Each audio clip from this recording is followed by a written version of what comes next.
Today, we're diving into a story where international diplomacy takes a really, really strange, and let's be honest, a very online turn. So, it all starts with what looks like the beginning of a pretty major diplomatic crisis. But the weapon of choice? It wasn't a new policy or some harsh economic sanction. Nope. It was a SpongeBob meme. Seriously. Okay, so how on earth did we get here? Let's break down this viral video that, for a moment, kinda set the diplomatic world on fire. The whole thing kicked off when the official X account for the Iranian consulate in Hyderabad posted this 45-second AI-generated video. And it wasn't subtle. It was a direct, satirical jab at then-President Trump. So the video opens with an AI version of Trump and VP J.D. Vance sitting at this huge negotiating table, supposedly waiting for the Iranian delegation. The AI Trump then whips out his phone to post on Truth Social about the very great negotiations that are happening, but of course the room is totally empty.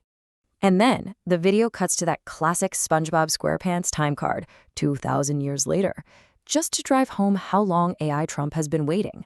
I mean, it is a classic internet troll move, but this time it's being used as an official diplomatic message. It's wild.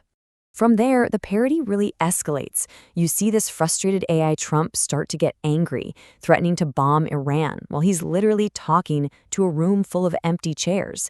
It's a total caricature of a very, very serious geopolitical threat.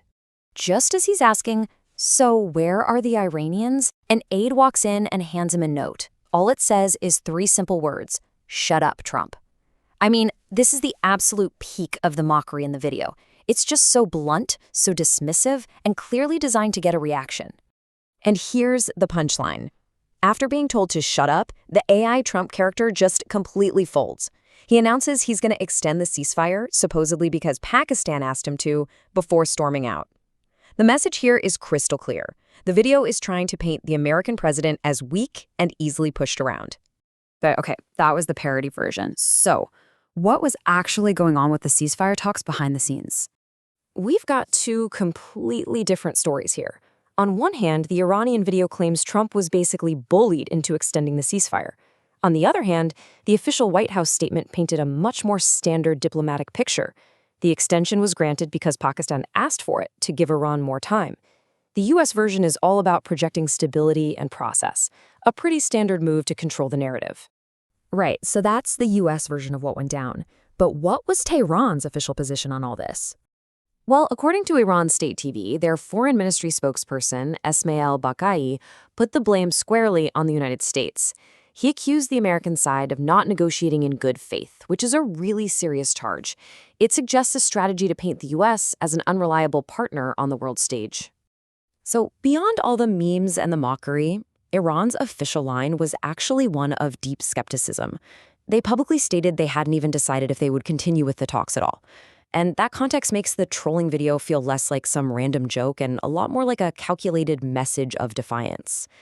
This brings us to the really big question. Why does any of this matter? It's just a bizarre video, right? Well, maybe. But this whole incident might be signaling something much bigger about the new rules of conflict. Is an official government body using a SpongeBob meme to mock a world leader just a weird one-off? Or are we actually seeing a glimpse into the future of how nations are going to communicate, compete, and maybe even fight? When you really think about it, this video shows a huge shift. Diplomacy isn't just for quiet back rooms anymore. It's being fought out in the open on our social media feeds. We're seeing AI become an easy-to-use tool for state-sponsored propaganda, and meme culture has become this powerful new language in global politics. It's a world where a piece of international mockery can go viral in a heartbeat, shaping how people feel way faster than any traditional press conference ever could. And that leaves us with a final, kind of unsettling question. If this is where we are now, what happens next? What does the future look like when wars for influence aren't fought with armies, but with viral videos? Definitely something to think about.